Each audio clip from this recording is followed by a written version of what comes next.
Hello and welcome to Trish Rock Inspires podcast and TV show, where you will be inspired by people truly living on purpose and loving life. Perhaps your passion, your purpose, and your empowered self will be sparked into action. Enjoy this episode and please subscribe wherever you listen to your podcasts. Hello, everybody, and welcome to Trish Rock Inspires podcast and TV show. This is episode 4, and I'm so thrilled to be here again in 2021 with some amazing guests. And today we have the incredible Sheree Rubenstein from OneRoof. Sheree is the founder and CEO of OneRoof. They design virtual and physical spaces for women on the rise with a mission to level the playing field and reshape the world of work for women. Sheree is a former corporate lawyer turned entrepreneur with an unwavering passion to remove the barriers that exist for women to succeed in business and entrepreneurship.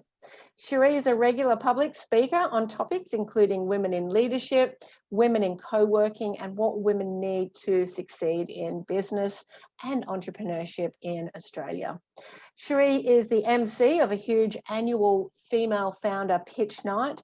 She is a 2018 Australian Financial Review 100 Women of Influence, 2017 Telstra Business Women's Award finalist, and 2016 Victorian Young Achiever. Sheree is on the board of the Victorian Women's Trust and is a mentor and advisor to many women-led businesses. What an honour to have you here, Sheree. Welcome, welcome. Thanks, Trish. It's a real pleasure to be here. Wow, what an impressive couple of years you've had, and even probably before that. Wow, you know, you're really standing up for women in leadership and entrepreneurship. So it's fantastic. What a beautiful passion that is. So tell us a little bit about the leap you took from corporate to entrepreneurship, because I feel many people listening may be in that position right now. Yes, especially with the pandemic and everything going on and so much unpredictability and chaos in the world. I started my career in corporate law. I really fell into it because I was a high achieving and ambitious kid and did well at school, and parents convinced me, to give a career in law a go. But it really wasn't my calling. And I always felt like a fish out of water from the moment I started studying law to the second I was working at a top tier law firm. And I think, part of trying to navigate my own massive self-doubt and insecurities and anxieties was uncovering the fact that there were these massive gender gaps in the business world. And it just shocked me. And it wasn't just at the firm that I was working at or in the legal industry. It was everywhere. Everywhere I looked, I felt that the message I received as a young career-driven woman was that your chances of success are not equal to your male counterparts simply because you're a woman, regardless of anything else. And so, that started a journey and a really, really deep founded passion, unwavering passion for closing those gaps and doing everything I could to make a difference and shift the dial. And it started with running networking events, but eventually led to this fully fledged co-working operation for women, which wasn't my intention, but that's where I ended up. Absolutely where you needed to end up. It's an interesting thing. I've never been in that corporate environment, but being a member of OneRoof now, I see how it affects so many women, and it definitely needs to change. Definitely needs to change. Yeah. So is this what drives you every day to get out of bed and do what you do? Because I know you do a lot of stuff. You're very busy. I love helping and supporting and working with women. I think I'm really driven by the idea of supporting a woman to do something that she never thought possible, and to kind of test her boundaries and her comfort zone, and to go beyond that, you know, and reach her potential. I think I feel that every single day I meet and talk to so many women, and often the conversation that I have with them, it feels that the only thing really holding them back is themselves, and our own kind of self-doubt that's often been conditioning that's come from society and the environment around us, that's led us to feel that we need to be perfect at everything we do and we're not good enough. And and so I also just I truly believe that in order to really support humanity and the planet and nature and you know, just the world at large, we need more women in positions of leadership. I truly believe that is, you know, the difference that will really help us through things like a pandemic and climate change and crises that we're facing now and will continue to face in the future. Absolutely. And as far as capabilities and skills, you know, we're definitely level with the men, but it's the energy and the ideas and the different ways, I think, that women will deal with things, and that's making a big difference. Yeah, absolutely. And it's right. We do tend to do things slightly differently, like that, and there are generalizations around that. But, you know, my experience is the way women sell or want to be sold to is often quite different to the way men sell. And so business and the same when it comes to networking, the way we network isn't often about, you know, working a room, whether that's physical or virtual, and talking to every single person in the room. It's having deep, intimate conversations with one or two people. And I think we need to really acknowledge those things and build that into the systems that we create, because there are differences in the way that we do things, and we've got to be very conscious of that.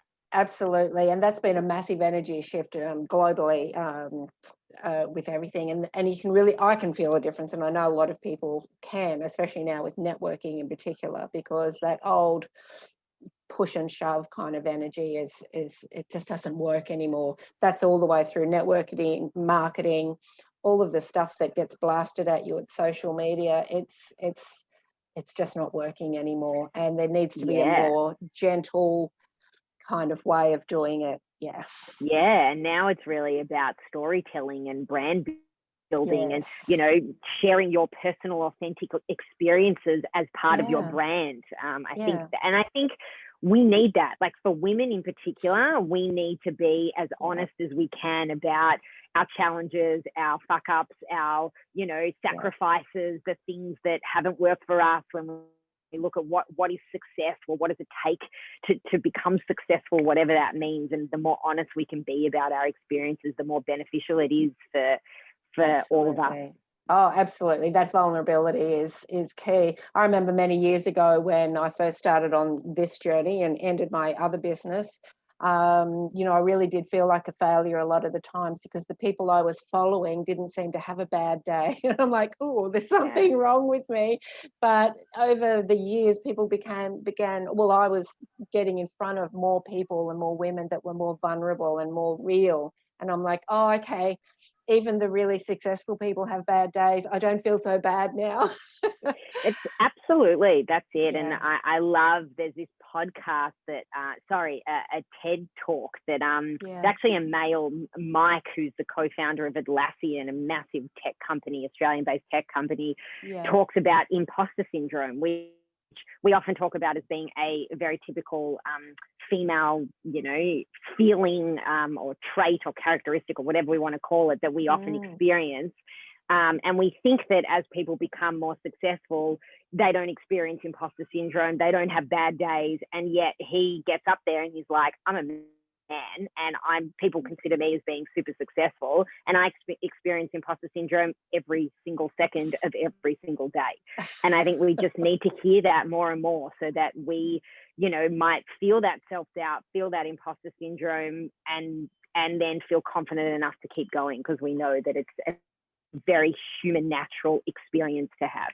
Absolutely, absolutely. And you know, I remember being on the phone with you, and not only you know, do you run this amazing OneRoof community, which we're going to talk about, but you know, you really want those conversations with people in the membership as well. It's not just a numbers game for you. And I remember, you know, me having a little imposter syndrome meltdown, and you helping me with that. So you know, I know that you reach people on a deeper level, and it's not really just about, yeah, come join my group and I'm never going to kind of talk to you. I know that you're really interested in lifting people, and that's, you know, just an amazing work that you do in this world. And you're obviously following your purpose and your calling. What have you been most proud of so far?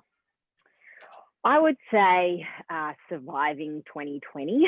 I think, and probably even more than just surviving, actually making the most of the pandemic and all the follow-on consequences that came from last year. So, you know, one of the biggest, most challenging things that happened for me in my business and my life was that when basically I'd been building OneRoof, and Trish, as you mentioned, when you introduced me in my bio, I'd been running OneRoof as a co-working space, and we were based in South Bank.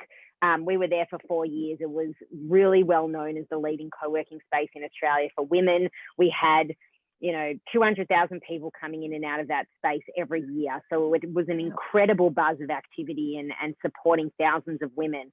Yeah. And I had very clear plans. I'd raised capital. I was going to launch a flagship site in Cremorne. I'd found the space, and I was getting ready to start the fit out of this incredible space that would have a business lounge and a breastfeeding room and an event space and all these beautiful areas and kind of, a space for women to really thrive, designed by and for women. And then when the pandemic hit, it threw all the plans out the window. I actually became a mum 1 week into lockdown in Melbourne. Crazy. And I made a really difficult decision, and that decision was to walk away from the co-working deal and return investor capital and pivot the business to this digital membership for entrepreneurial women, which Trish, you are now a member of. Yes. And I'm just really proud of having moved really quickly, built an online membership, because that's the way the world was going. And so I worked with what was happening and adapted very quickly. And we now have 250 members across Australia and even globally. Wow. Yeah. And so I guess to have taken a really difficult time and situation and crisis and turn it into some kind of opportunity. And in a way, I'm loving it even more now because I'm not tied to a physical space. I've been on the move for the last 5 months. I'm currently in Queensland. We've got a membership that spans Australia and globally. And I could never have done any of this if I had a physical space in Richmond, in Melbourne. No, you wouldn't have. It really did. It really was the best thing, wasn't it? It just really opened up. But you embraced it too, because you could have said to yourself, oh, well, that's the end of that. But you didn't. You're like, well, what else can I do? How can I grow it?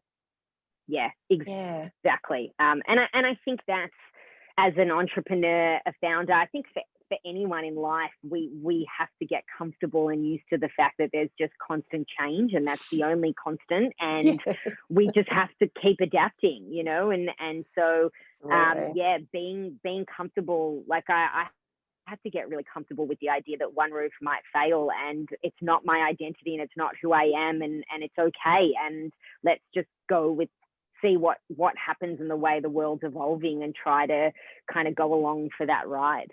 That's it. And that probably helps you too in those moments of fear and of panic, and those moments where, you know, as humans, we tend to just want to go, oh, I just don't want to do that anymore. It's too scary. I don't know what to do. But it's in those moments when you can move the flow, but that the next thing opens up, isn't it? So what would your advice be for, or tell us how you get through that? But, you know, that's really going to be great advice for anybody who is pivoting their business or in a business that obviously will have changes as it moves along. Yeah, I guess a couple of pieces of advice that I would have. I think the first thing is, if you're pivoting your business, it's really it's and the way I did it was moving in small steps. So, you know, calling up customers or members and running surveys and getting feedback and just listening to your customers, because at the end of the day, that's all that matters. It's not about your competitors. It's not about what the rest of the world's doing. It's who are you targeting and what do they need and what are their pain points right now, and have their pain points changed because of COVID, and then adapting to that and finding a very economical way of adapting. So in my experience, I didn't spend hundreds of thousands of dollars that I didn't have in pivoting the business. I basically got a $5,000 grant from City of Melbourne and used that to engage someone to redo our website, and spoke to old members and asked them for advice and input, and then slowly began building this digital membership without actually spending much money. And it just took off because your members, well, I got into it through a referral, and I'm sure that has a knock-on effect across the board, because I would never have heard of it if it had have stayed a physical business in Melbourne. And it's the most amazing place to be, and the incredible people that are in there that, you know, you've expanded it to the benefit of OneRoof, but also for the benefit of all the people now who now know about it.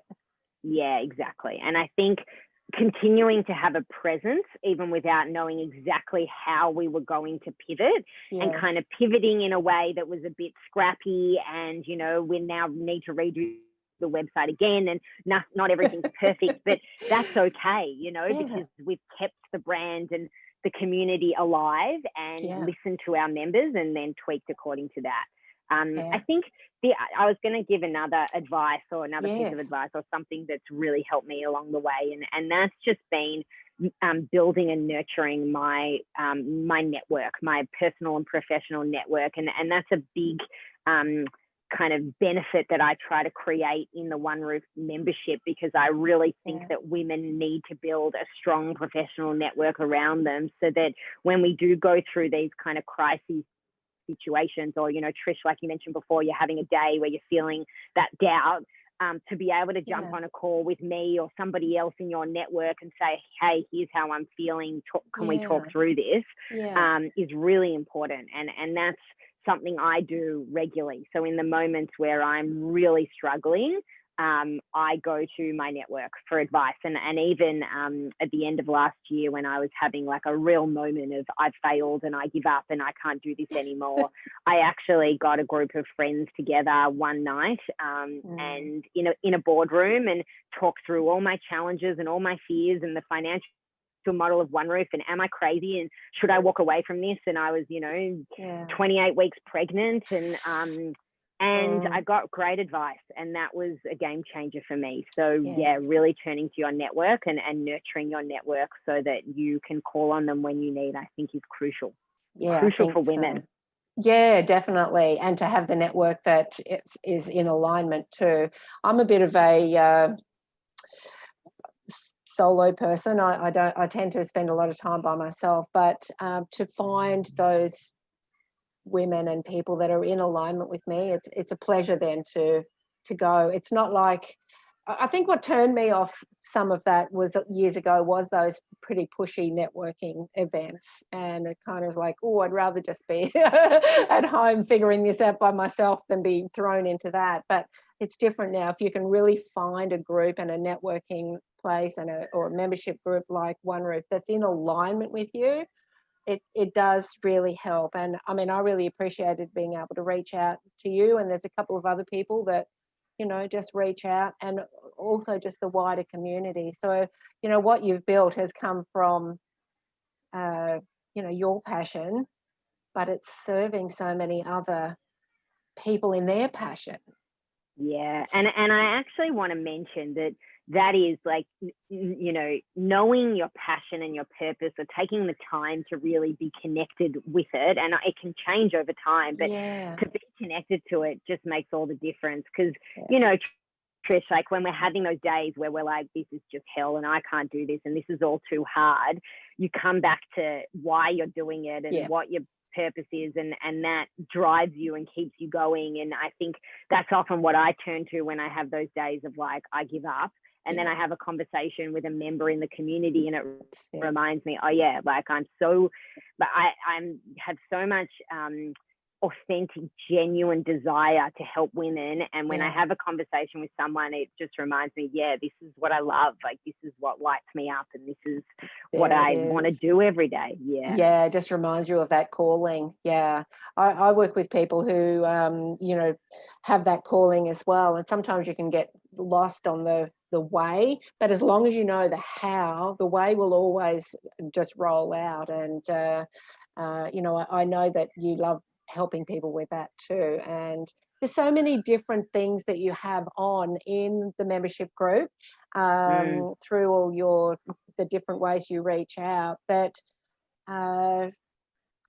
it doesn't really matter what your calling is or what your purpose is or what you do. There's a place there. There's a spot for you there in OneRoof. So I think it's amazing that you've created that. And I was just going to say, is that what you had in mind when you started? But it was what you had in mind, but in a physical sense. But now you've created it in that virtual sense. Sure. Yeah, and I think at the core, it's always been, you know, how can we support women? How can we have an impact in closing the gender gaps? How can we design something that's really personalized and that takes into account your specific needs and challenges? And so the business model around it has changed countless times over the 6 years that I've run OneRoof. And it hasn't been, you know, the most important thing has been the mission and the purpose. And I've actually become less attached to what that business model is, because that just keeps shifting as the world shifts. And I'm now comfortable with that. I just can't ever imagine not doing something, whether it's a business or my work or, you know, my life, not being about supporting women. That's just my calling in life for now, and hopefully one day the gap will be closed enough that, you know, the focus will be something else. But for now, that's the driving force. So I had envisaged doing something virtually at some point. I was always really interested in the intersection between physical space and digital, and how can you bring that together to build community and really support people. But I had no idea what that looks like. And then when COVID hit, it just became much clearer. There it is. Yeah. So there were absolute, you know, amongst all the hardship that many people faced last year, there were a lot of blessings. And, you know, did you see that within the membership as well, with people telling their stories about how they come through it, and, you know, really being there for other people, to help them through those hard times too? Because sometimes we can get stuck in that moment, and we can't see a way out. And there always is, but sometimes we can't see it. So did you see a lot of other people go through that as well in the membership? Yeah, absolutely. I think someone referred to last year to me as the kind of great pause, like being able to take a step back and reflect and not be busy and going to events all the time and doing all of these things. And I think for a lot of people, there was actually a massive sense of relief, like this moment of like, wow, I don't want to be busy all the time. I don't want to be working 24/7. I don't want to be in the CBD in a bustling, you know, intense environment all the time. That's and the number of people in the OneRoof community and my friends who are moving down to the coast, or who are interstate now, or who are kind of saying, well, are contemplating, well, I don't know that I want the life that I had before.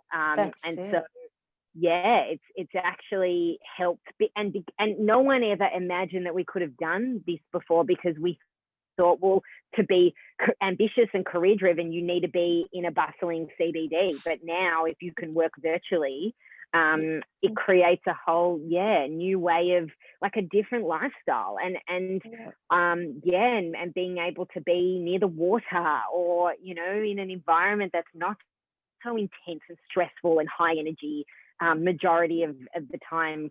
just creates a whole different life for us. So I've seen a lot of that amongst the community.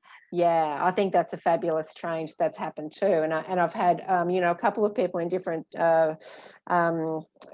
Zoom calls that I've been on saying, I am never going to drive an hour to a meeting again. Right, just Zoom me in.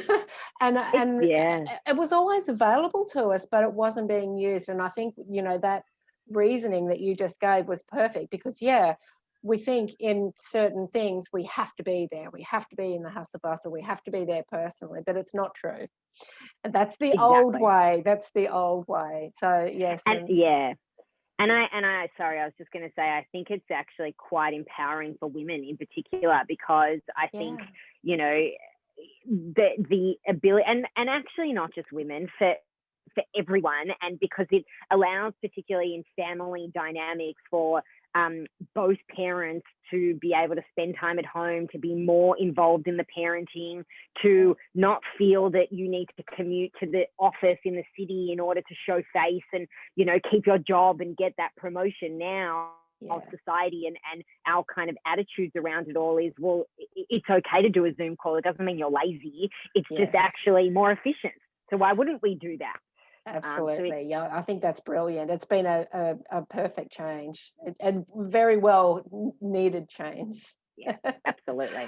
And I think women in particular, we have that laziness syndrome, I think, more than men. And if we're not just pushing and working and being the super mum and being the super business person and being everything to everyone, we feel like we're being lazy. That's something I experienced last year as well, actually, which I was able to overcome, because I got made redundant from a day job back in March, and then I'm kind of sitting around and doing a little bit of my business here and there, and I'm like, I felt really lazy because I wasn't right in 8 hours a day, 9 hours a day. And I'm like, why am I feeling that way? That's not true. That's an old idea that I've got, that it has to be that way. I can design my business the way I want to design it, and I can work 3 hours a day if I want to, and no hours this day and 10 hours that day. It's entirely up to me. But there was a strong sense of laziness, of not being hard at work for a certain period of time. And if that was such a revelation for me to move past that, and I feel that happened to a lot of people.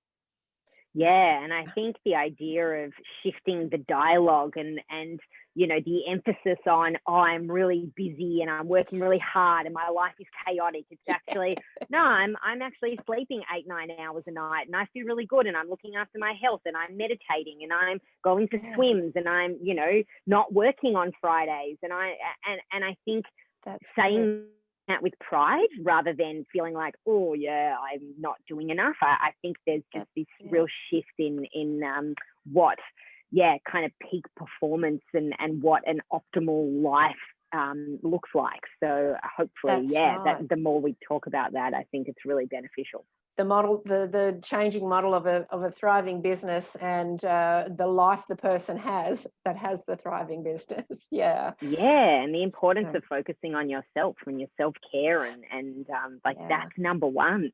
Yeah, absolutely. So where do you think this calling and this purpose for you is going to lead you? Oh, look, I think I'm really excited to build the digital membership, to just keep it growing. We're working on some big virtual conferences and events this year, as well as all the programming.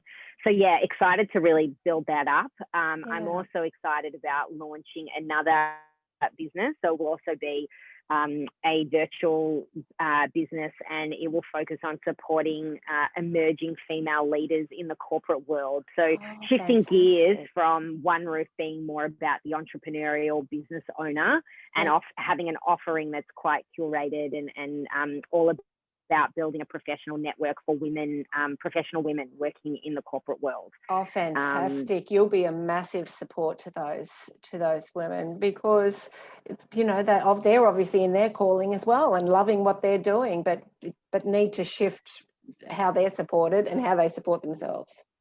Exactly. And I think with this the way that we're moving to more of a hybrid kind of organization, saying that staff will be able to work from home and come into the office and have this hybrid model, I think a lot of organizations will worry that their staff are disengaged, and will be thinking about how do we actually keep that culture and work culture kind of thriving. And so this is going to be a way that we kind of support organizations to support their emerging female staff.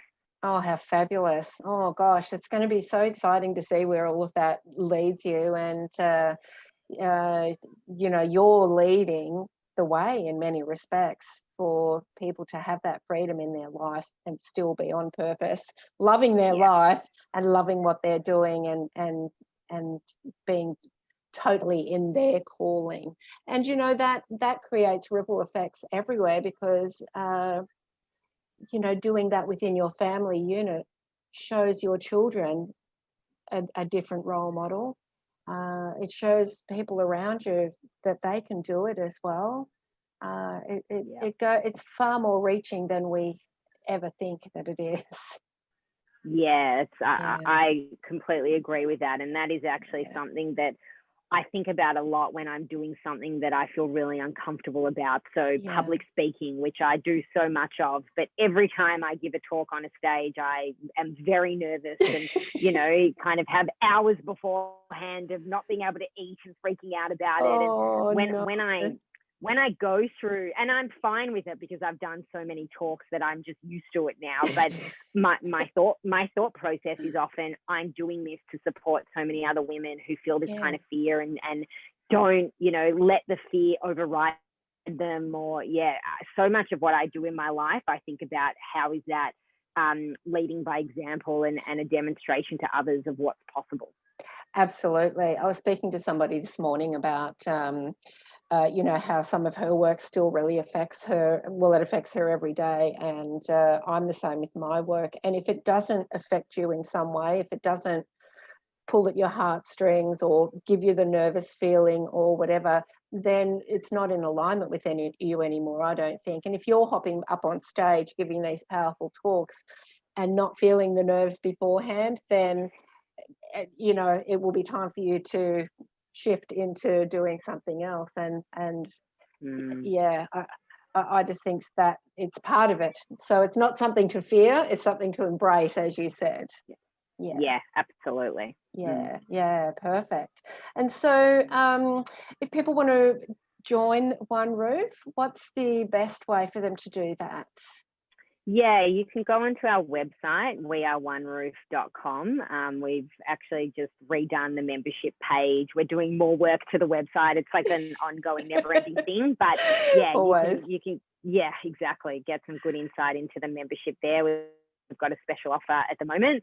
And then also you have a look at us on Instagram. We're very active on there. We are OneRoof. And you can reach out and send me an email, Sheree at weareoneroof.com.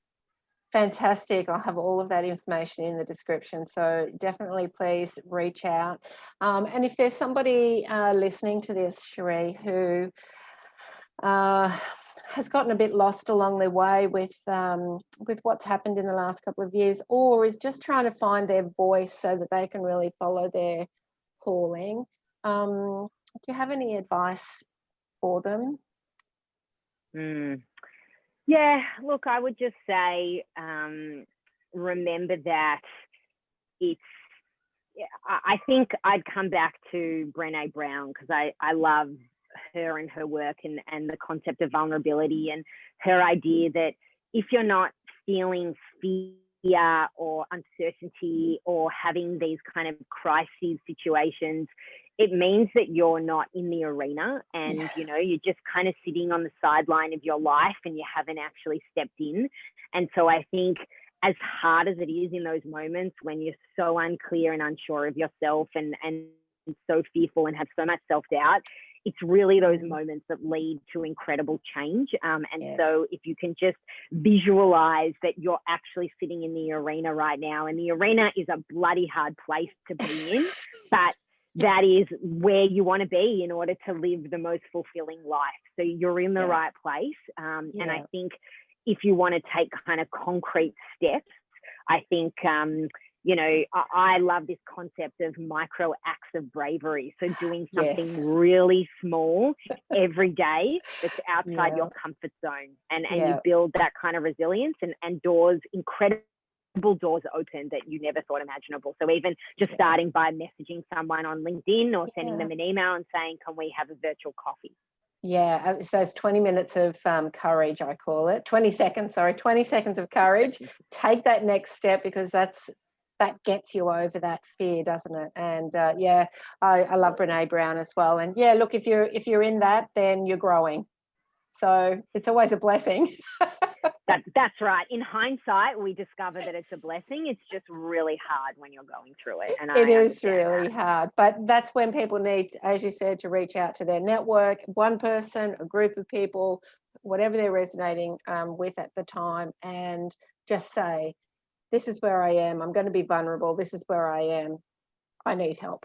And as hard as that is sometimes, it's the best way forward. Absolutely. It is the hardest thing to really share and be vulnerable, but that's where magic comes from. So if you can share it with someone, and with someone who, be conscious about the people you share it with, and think about the people who are going to elevate you and actually truly support you. And if you don't have those people, then, start networking and joining memberships and groups, and there's lots of people out there that you can kind of build that network with in a way that suits you.